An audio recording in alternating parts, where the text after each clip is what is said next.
इन लोगों की बातों से ये तो साफ है कि इस लाश से इनका कोई लेना देना नहीं है। असली कातिल कोई और है, पर पुलिस के डर से ये लोग इसे ठिकाने लगाने वाले हैं। पर ये लोग भी अच्छे नहीं हैं और मैं इन लोगों के बीच फंस गया हूं। मुझे यहां से निकलना होगा मुझे यहां से। ये सोचते हुए ध्रुव ने हाथ में हथौड़ा कसकर पकड़ लिया और सीढ़ियां उतरने लगा। वो अब यहां एक पल भी रुकना नहीं चाहता, इसलिए वो अपने कमरे की तरफ न जाकर सीधा पहली मंजिल पर मेन दरवाजे की तरफ चला गया। लेकिन जैसे ही वो मेन दरवाजे तक पहुंचा, उसने देखा कि मेन दरवाजा बाहर से बंद था। ध्रुव ये देखकर हताश हो गया और सोचने लगा, अब मैं क्या करूं? इसका मतलब ये है कि वो लोग लाश को लेकर निकल चुके हैं, पर अब मैं बाहर कैसे निकलूंगा? मैं जितनी देर यहां रुकूंगा मुझ पर खतरा बढ़ता जाएगा। ध्रुव ने खुद से ही बुदबुदाया, ध्रुव, तुझे हिम्मत नहीं हारनी है तुझे हिम्मत। कुछ सोच, जल्दी सोच बेटा ध्रुव, कुछ तो करना पड़ेगा। उसने दिमाग पर जोर लगाया और उसे याद आया, जिस कमरे में मैं रुका हुआ हूं वहां एक खिड़की है। मैं वहां से कूद सकता हूं, पर उसकी ऊंचाई 12 से 15 फुट तो होगी। इसके अलावा मेरे पास कोई ऑप्शन नहीं है। मुझे चोट लग सकती है, पर और कर भी क्या सकता हूं मैं? ये सोचते ही वो दूसरी मंजिल पर वापस गया। लाइव टेलीकास्ट अभी चालू ही था, पर अब ध्रुव का ध्यान लाइव टेलीकास्ट से पूरी तरह हट चुका था और वो अब सिर्फ भागने के बारे में सोच रहा था। जैसे ही ध्रुव अपने कमरे के पास पहुंचा, उसने देखा उसके कमरे का ताला खुला हुआ था। ये देखते ही ध्रुव को पसीना आ गया। मतलब उन लोगों को पता चल चुका है कि मैंने उन्हें देख लिया है। ओ माय गॉड, अब मैं क्या करूं? ध्रुव को अपनी मौत सामने खड़ी नजर आने लगी। उसने सोचा, अगर उनमें से कोई अंदर हुआ तो वे एक से ज्यादा भी हो सकते हैं। फिर तो जैसे ही मैं अंदर जाऊंगा वो मुझे मार डालेंगे मुझे वो सब। ध्रुव को पूरा यकीन हो गया कि वो लोग उसके कमरे में ही छुपे हैं, इसलिए उसने दरवाजे को नहीं छुआ और दबे पांव पीछे हट गया। उसने हथौड़े पर अपनी ग्रिप मजबूत कर ली। वो मुकाबले के लिए तैयार था, पर साथ ही भागने का कोई रास्ता भी सोच रहा था। दूसरी मंजिल पर सन्नाटा पसरा हुआ था। ये सोचते ही ध्रुव ने अपनी सांसें रोक ली। ऐसा लग रहा था जैसे कि इस पूरे फ्लोर पर कोई आदमी नहीं है। ये सन्नाटा ध्रुव के लिए जानलेवा था, फिर भी उसने हिम्मत नहीं हारी। वो धीरे धीरे पीछे हटा और उस कॉरिडोर में बने बाकी कमरों की तरफ जाने लगा। कॉरिडोर के आखिर में उसे एक दरवाजा दिखा जो खुला था। ऐसा लग रहा था वहां कोई नहीं रहता था। ध्रुव ने वो दरवाजा खोला और उसकी खिड़की खोलकर कूदने के लिए उस पर चढ़ गया। तभी पीछे से कड़कती आवाज आई, अब बचकर कहां जाओगे? ये तरुण की आवाज थी। ध्रुव ने पीछे मुड़कर देखा, दरवाजे पर रोहन और तरुण खड़े थे। रोहन के हाथ में लोहे की रॉड थी और तरुण के हाथ में चाकू था। उन्हें देखते ही ध्रुव की आंखें जैसे पथरा गई। ध्रुव ने बाहर झांका, पर अंधेरे में उसने छलांग लगाने की हिम्मत नहीं की। उसकी एक गलती उसकी जान ले सकती थी। ध्रुव को समझ नहीं आया कि अब वो क्या करे। उसके दोनों तरफ मौत खड़ी थी। तभी रोहन अपनी फ्लैट आवाज में बोला, मैंने तुमसे कहा था बाहर मत घूमो, बाहर अंधेरा है, पर तुम नहीं माने ना तुम। ध्रुव को जैसे सांप सूंघ गया था। उसके मुंह से एक भी शब्द नहीं निकला। दोनों धीरे धीरे ध्रुव के करीब आने लगे। वो दोनों ध्रुव को भागने का कोई मौका नहीं देना चाहते थे। रोहन के दोनों हाथ उठ चुके थे। उसने पूरी ताकत से ध्रुव को लोहे की रॉड से मारना चाहा। तभी अचानक ध्रुव खिड़की से नीचे गिर गया। ये देखकर वो दोनों खिड़की के पास भागे और नीचे झांक कर देखा, ध्रुव नीचे बिल्कुल सुरक्षित खड़ा था। दोनों ये नजारा देखकर हैरान थे। रोहन ने तरुण की तरफ आश्चर्य से देखा और बोला, ये इतनी ऊंचाई से गिरकर कैसे बच गया? ये असंभव है ये। तरुण बुरी तरह चिल्लाते हुए बोला, ये सब छोड़ो, उसे पकड़ो, वो नहीं बचना चाहिए। नीचे ध्रुव खुद को अपने हाथ से छू कर देख रहा था। उसे कोई चोट नहीं आई थी। उसे लगा जैसे किसी ने उसे पकड़कर नीचे खड़ा कर दिया। उसने हैरानी से इधर उधर देखा, पर उसे कोई दिखाई नहीं दिया। तभी अचानक वही गिटार की धुन बजने लगी। जो ध्रुव को उसके स्केरी हाउस में सुनाई देती थी। अब ध्रुव शॉक्ड था। वो समझ गया कि उसके स्केरी हाउस में घूमने वाली आत्मा यहां भी आ गई है, पर अभी उसके पास ये सब सोचने का टाइम नहीं था। उसे यहाँ के रास्तों का कोई आइडिया नहीं था, इसलिए वो जंगल की तरफ भागने लगा। रोहन और उसके साथी ध्रुव का पीछा कर रहे थे। ध्रुव कांटेदार झाड़ियों के बीच से भागा जा रहा था। उसे लगने लगा, अगर मैं इन लोगों से बच भी गया तो या तो कहीं खाई में गिरकर मर जाऊंगा या फिर कोई जंगली जानवर मुझे खा जाएगा। ये सोचता हुआ ध्रुव तेजी से भागता जा रहा था। जैसे ही कभी उसे अपने पीछे टॉर्च की रोशनी दिखाई दे जाती थी, उसकी धड़कनें बढ़ जाती थी और वो तेज भागने लगता था। 1 घंटे तक ध्रुव जंगल में इधर उधर भटकता रहा।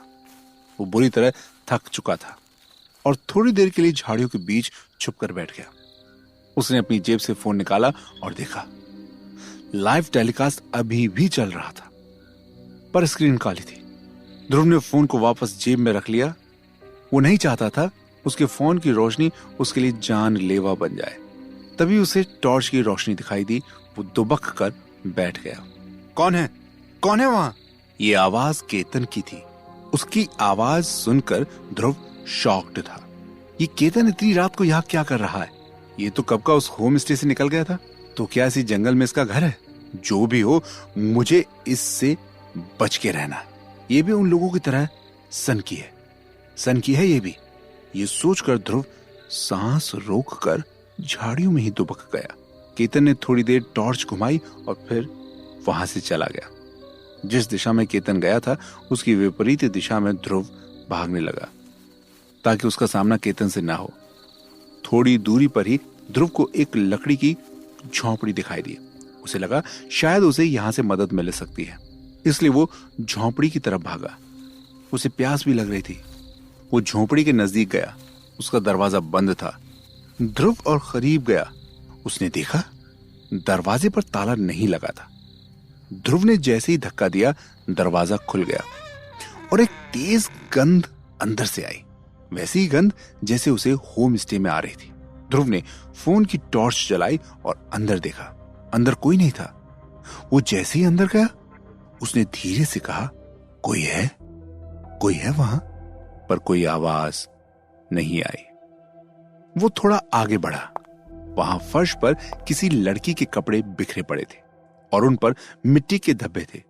जब उसने टॉर्च कपड़ों के नजदीक की तो वो दंग रह गया। वो कपड़े खून से लथपथ थे, पर खून सूख चुका था।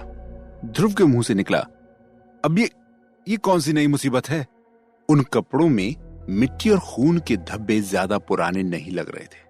तभी उसे ध्यान आया, कहीं ये उस लड़की के कपड़े तो नहीं जिसकी लाश होम स्टे में मिली थी। फिर उसे एक और थॉट आया, कहीं अभी इस लड़की ने तो मुझे नहीं बचाया था। क्या वही मुझे यहां लेकर आई है? क्या ये मुझसे हेल्प मांग रही है?